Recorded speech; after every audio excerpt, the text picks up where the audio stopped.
सभी को नमस्ते। आज हम बात करेंगे डायबिटीज़ टाइप 2 रिवर्सल के बारे में। क्या योग एंड लाइफस्टाइल चेंजेस की मदद से डायबिटीज़ टाइप 2 को रिवर्स किया जा सकता है? अगर हाँ तो कैसे? आप में से काफ़ी लोग ऐसे होंगे जिन लोगों ने पहले कभी ना कभी किसी न किसी पॉइंट पे ज़रूर नेचुरल तरीक़ों से डायबिटीज़ को रिवर्स करने की कोशिश की होगी, लेकिन कुछ खास पॉजिटिव रिजल्ट्स नहीं मिले होंगे। अब ये रिजल्ट्स आपको क्यों नहीं मिले होंगे, इस पे भी हम थोड़ा डिटेल में बात करेंगे आगे वीडियो में with facts and figures. Right. अब डायबिटीज़ के पेशेंट के लिए सबसे इम्पॉर्टेंट चीज़ अगर है तो वो ये समझना है कि डायबिटीज़ आखिर है क्या और किस तरह से आपके शरीर को नुकसान पहुंचा रही है। अगर आपने ये समझ लिया तो समझ लीजिए कि आपने रिवर्सल का आधा प्रोसेस समझ लिया। बाकी 50% जो है वो आपकी मेहनत है, क्योंकि बिना सोचे समझे जब भी हम कोई काम करते हैं उसके कुछ खास रिजल्ट्स हमको मिलते नहीं हैं। ऑन दी अदर हैंड, अगर हम किसी भी चीज़ को करने से पहले एक थोड़ी सी अंडरस्टैंडिंग भी ले लेना तो हमको रिजल्ट्स काफ़ी अच्छे मिल सकते हैं। तो चलिए बिना समय गवाए बढ़ते हैं ये समझने की ओर कि आखिर डायबिटीज़ है क्या और किस तरह से हमारे शरीर को नुकसान पहुंचा रही है।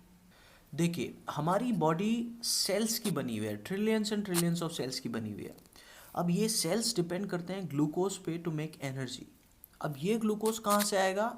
ये ग्लूकोज आएगा कार्ब से, कार्बोहाइड्रेट से, जो हम खाते हैं। तो जब हम कार्बोहाइड्रेट्स खाते हैं वो ब्रेक डाउन होते होते होते स्मॉल इंटेस्टाइन में पहुंचता है और ग्लूकोज रिलीज हो जाता है।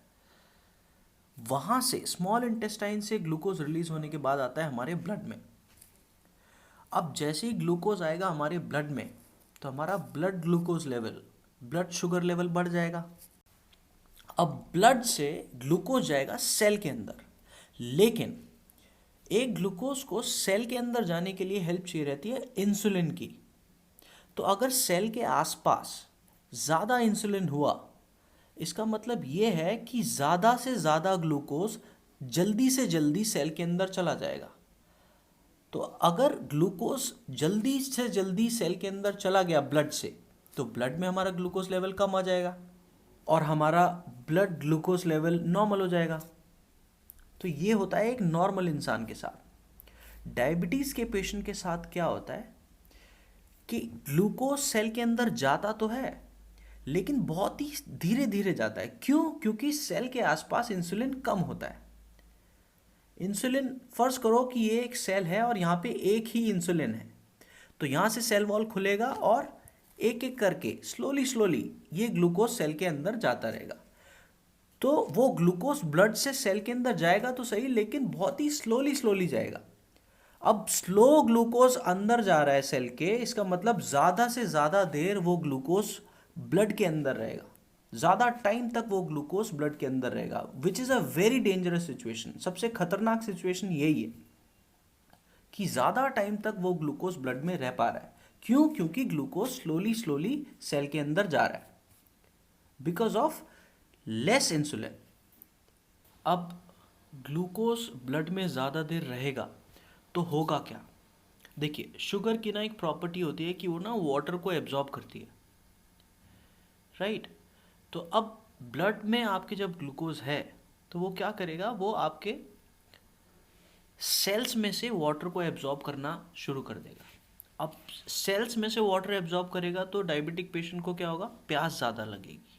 आपने सुना होगा कि डायबिटीज़ पेशेंट को प्यास बहुत लगती है, राइट। तो वो प्यास को बुझाने के लिए आप एक्स्ट्रा पानी पिएंगे। अब एक्स्ट्रा पानी पिएंगे तो किडनीज आपकी काम करना शुरू करेंगी। क्या काम करेंगी? फिल्टर करने का काम शुरू कर देंगी। अब किडनीज फिल्टर करेंगी तो आपको वेस्ट जो है एलिमिनेट करने के लिए यूरिन ज़्यादा जाना पड़ेगा। आपने सुना होगा कि डायबिटीज़ पेशेंट को यूरिन ज़्यादा जाना पड़ता है, राइट। तो अभी कनेक्शन समझ में आ रहा है कि एक एक्स्ट्रा ग्लूकोज होने से क्या क्या चीज़ें ख़राब हो रही हैं। अब और भी ज़्यादा देर तक अगर ब्लड में ग्लूकोज रह रहा है तो बॉडी क्या करेगी, बॉडी उस एक्स्ट्रा ग्लूकोज को कहीं ना कहीं काम में लेना शुरू कर देगी कि चलो थोड़ा सा एक्स्ट्रा कोलेस्ट्रॉल बना लेते हैं। अभी भी ग्लूकोज बच रहा है ब्लड में, चलो थोड़ा सा एक्स्ट्रा ट्राइग्लिसराइड बना लेते हैं। अभी भी ग्लूकोज ब्लड में बच रहा है कि चलो थोड़ा सा फैट बना लेते हैं, अभी भी ग्लूकोज बच रहा है, तो बॉडी एक्स्ट्रा ग्लूकोज को ग्लाइकोजन की फॉर्म में लिवर और मसल्स में स्टोर कर लेगी कि इमरजेंसी के टाइम पे काम आएगा। राइट, तो देखो एक्स्ट्रा बर्डन आ गया आपके लिवर पे, है ना। तो अभी हुआ क्या, आपका कोलेस्ट्रॉल लेवल थोड़ा सा और बढ़ गया, आपका ट्राइग्लिसराइड लेवल थोड़ा और बढ़ गया। क्यों? आपका fat percentage, body fat percentage थोड़ा और बढ़ गया। तो बॉडी क्या करेगी, बॉडी एक्स्ट्रा फैट को कहीं तो यूज़ करना है, तो बॉडी एक्स्ट्रा फैट को आपके ब्लड वेसल्स में भेजना शुरू कर देगी। अब वो ब्लड वेसल से फैट चिपकता जाएगा। अब उससे क्या होगा, आपके ब्लड वेसल्स का डायमीटर कम होगा, डायमीटर कम होगा तो ब्लड का जो प्रेशर है, सर्कुलेशन का जो प्रेशर है वो बढ़ेगा। तो देखो बीपी की प्रॉब्लम भी आ गई, है ना। आपके ब्लड वेसल्स, वो फैट डिपॉजिट होता चला जाएगा ब्लड वेसल में, आपके ब्लड वेसल्स ब्लॉक हो सकते हैं, हार्ट की प्रॉब्लम आएगी, हार्ट में ब्लॉकेजेस आ सकती हैं। तो देखो ये सब क्यों हो रहा है, इतनी प्रॉब्लम्स क्यों आ रही हैं एक साथ, सिर्फ एक चीज़ की वजह से कि एक्स्ट्रा ग्लूकोज देना हम बॉडी को कंट्रोल ही नहीं कर रहे हैं। हम लगातार लगातार बॉडी को एक्स्ट्रा ग्लूकोज दिए ही जा रहे हैं, उस पर हमारा कोई कंट्रोल हमने किया ही नहीं है। तो देखो कितनी सारी प्रॉब्लम्स हमको आ रही हैं। अब ये समझने की कोशिश करते हैं कि हेल्दी रहने के लिए कितना ग्राम ऑफ ग्लूकोज हमारी बॉडी में प्रेजेंट रहना चाहिए। तो देखिए एक एवरेज इंसान में on an average basis 5 litre के आसपास ब्लड रहता है। So for every litre of blood there is 1 gram of glucose present in a person's blood. तो अगर 5 लीटर किसी में खून है तो 5 gram of glucose already present है उनके ब्लड में। राइट, ये एक हेल्दी लेवल है। इससे ज़्यादा एक्स्ट्रा जो भी हम ग्लूकोज देते हैं शरीर को अपने कार्ब्स खाकर, सिंपल कार्ब्स खाकर, तो वो एक्स्ट्रा ग्लूकोज को हमको यूज़ करना आना चाहिए। अगर वो एक्स्ट्रा ग्लूकोज को हम बर्न कर देते हैं एनर्जी में तो हमको प्रॉब्लम्स नहीं आएंगी। तो अब वो जो एक्स्ट्रा ग्लूकोज हमने बॉडी को दिया है वो 5 ग्राम के अलावा, उसको हम कैसे यूज़ कर सकते हैं बॉडी में, कैसे बर्न कर सकते हैं, एक्सरसाइज के थ्रू, योगा के थ्रू, वॉकिंग के थ्रू हम उस एक्स्ट्रा ग्लूकोज को बर्न कर सकते हैं, यूज़ कर सकते हैं। ठीक, अब यहाँ पे कैलकुलेशन आपको देखनी है कि अगर आपने 1 ग्राम ग्लूकोज बॉडी को एक्स्ट्रा दिया है, उस 1 ग्राम को यूज़ करने के लिए आपको कम से कम 15 से 20 मिनट वॉक करना चाहिए वो 1 ग्राम को यूज़ करने के लिए। अगर आपने 10 ग्राम एक्स्ट्रा किया है तो कम से कम 150 मिनट से लेके 200 मिनट्स तक आपको वॉक करना चाहिए। राइट, अगर 10 ग्राम ग्लूकोज भी आपने बॉडी को एक्स्ट्रा दिया है तो 200 मिनट्स कितना हो गया, कम से कम 3 घंटा आपको वॉक करना चाहिए। राइट, हम क्या करते हैं ऑन एन एवरेज, इंडियंस क्या करते हैं, हम लोग मीठा खाने के शौकीन हैं। लेट्स से कोई एक इंसान एक दिन, पूरे दिन में 100 ग्राम काजू कतली खाता है, तो वो 100 ग्राम काजू कतली में अप्रॉक्सीमेटली 50 ग्राम रिफाइंड शुगर है, जो कि आपको approximately 25 gram 25 grams of extra glucose देने के पूरे काबिल है। अब आप वो 25 ग्राम ऑफ एक्स्ट्रा ग्लूकोज को डाइजेस्ट करने के लिए आपको कितना वॉक करना चाहिए था,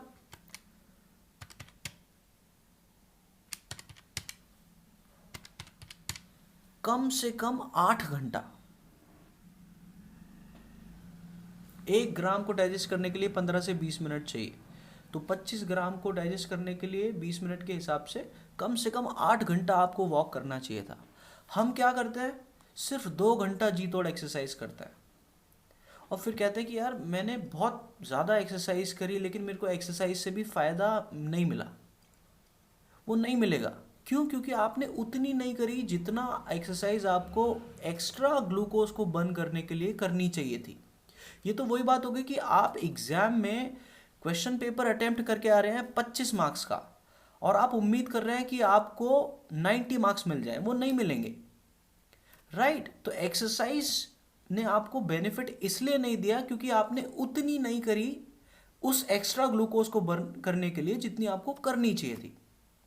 राइट? अभी समझ में आ रहा है हमको क्यों कभी बेनिफिट नहीं मिला होगा जबकि हमने 2 घंटा एक्सरसाइज करी होगी? नहीं। 2 घंटा वॉक करा होगा? नहीं, उससे नहीं मिलेगा फायदा क्योंकि एक्स्ट्रा ग्लूकोज अभी भी है। तो उस एक्स्ट्रा ग्लूकोज को बर्न करने के लिए आपको एक्स्ट्रा वॉक करना ही पड़ेगा, आपको एक्स्ट्रा एक्सरसाइजेस करनी ही पड़ेंगी। या फिर दूसरा रास्ता ये है कि आप सिंपल कार्ब्स खाना बंद कर दो, जैसे कि वाइट राइस, रिफाइंड शुगर। ये सिंपल कार्ब्स खाने से क्या होता है कि ब्लड ग्लूकोज लेवल ना ड्रास्टिकली इंक्रीज हो जाता है with in 20 to 30 minutes. Right? तो इतना जल्दी ये लोग ब्लड के ग्लूकोज लेवल को बढ़ा देते हैं। सिंपल कार्ब्स की जगह कॉम्प्लेक्स कार्ब्स खाओ। कॉम्प्लेक्स कार्ब्स खाने से क्या होगा कि आपका जो खाया हुआ खाना है वो स्लोली स्लोली डाइजेस्ट होगा। अब स्लोली डाइजेस्ट होगा इसका मतलब ग्लूकोज स्लोली स्लोली ब्लड में रिलीज होगा, तो आपका ब्लड ग्लूकोज लेवल में ड्रास्टिकल इंप्रूवमेंट नहीं आएगा।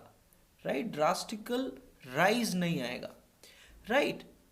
तो कॉम्प्लेक्स कार्ब्स खाओ। यही पृथ्वी योग का डायबिटीज रिवर्सल प्रोग्राम का हिस्सा है। दूसरा बहुत ही इंपॉर्टेंट हिस्सा है जो कि है योगाभ्यास, योगा प्रैक्टिस, जो कि हम डेली करते हैं मॉर्निंग में एक साथ ऑनलाइन आकर। Third step is our sleeping pattern. हमको अपने स्लीपिंग पैटर्न पे काम करना ही पड़ेगा क्योंकि देखो अगर हमारा स्लीपिंग पैटर्न डिस्टर्ब हो गया ना तो हमारी मेटाबॉलिक एक्टिविटीज डिस्टर्ब रहेंगी, which is not healthy and good for a diabetic patient. Last and final step in our diabetes reversal programme is intermittent fasting, यानी 12 से 14 घंटे डेली आपको फास्ट करना पड़ता है, कुछ नहीं खाना पड़ता है। ये क्यों हम करते हैं इंटरमिटेंट फास्टिंग? देखो फास्टिंग से क्या होता है कि हमारी बॉडी को ना सेल्फ हीलिंग का टाइम मिल जाता है। राइट? रिकवरी का करने का टाइम मिल जाता है। अगर हम फास्टिंग ना करें और सिर्फ खाते ही रहें तो बॉडी सिर्फ और सिर्फ उस खाए हुए खाने को पचाने के लिए सोचती है। राइट? बॉडी को सेल्फ क्लीनिंग का टाइम नहीं मिलता है। तो इंटरमिटेंट फास्टिंग की हेल्प से बॉडी को जो एक्स्ट्रा वेस्ट बॉडी प्रोड्यूस कर रही है उसको क्लियर करने का टाइम मिलेगा और बाकी के टाइम में बॉडी को सेल्फ हीलिंग का टाइम मिलेगा। अब आप कहेंगे कि इतना सब कुछ हम क्यों करें जब मेडिसिन्स अवेलेबल हैं? राइट? तो इतनी मेहनत हम क्यों करें, इतने कष्ट हम क्यों उठाएं?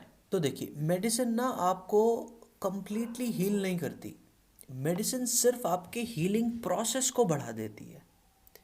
लेट्स से कि आपको खांसी हुई है, आप डॉक्टर के पास जाते हैं। राइट? तो डॉक्टर आपको मेडिसिन लिख के देते हैं।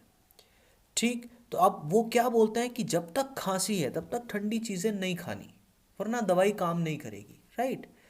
तो वो ठंडी चीज़ें ना खाने की सलाह इसलिए दे रहे हैं ताकि बॉडी को टाइम मिल जाए अपनी प्रॉब्लम से रिकवर करने के लिए, प्लस साथ में वो मेडिसिन दे रहे हैं ताकि वो प्रोसेस थोड़ा सा जल्दी हो जाए। I hope you guys are getting my point. तो हीलिंग कैपेसिटी बॉडी की खुद है, बॉडी खुद को हील करना जानती है, बशर्ते बॉडी को हील करने का टाइम दिया जाए। राइट? मेडिसिन सिर्फ उस हीलिंग के प्रोसेस को थोड़ा की स्पीड को बढ़ा देती है। राइट? अगर हमारे हाथ में फ्रैक्चर हो जाता है तो डॉक्टर्स वो बोन को वापस सेट करके प्लास्टर लगाते हैं। राइट? साथ में कैल्शियम टैबलेट्स और बाकी टैबलेट्स वगैरह देते हैं, मल्टीविटामिन्स वगैरह देते हैं। बट हड्डी को जोड़ने का काम कौन करता है? बॉडी खुद करती है। तो body know how to recover itself. Right? तो बॉडी को बशर्ते हम हीलिंग का टाइम दें। आज के वीडियो में बस इतना ही। मिलते हैं अगले वीडियो में किसी नए टॉपिक के साथ। तब तक के लिए सभी को नमस्ते।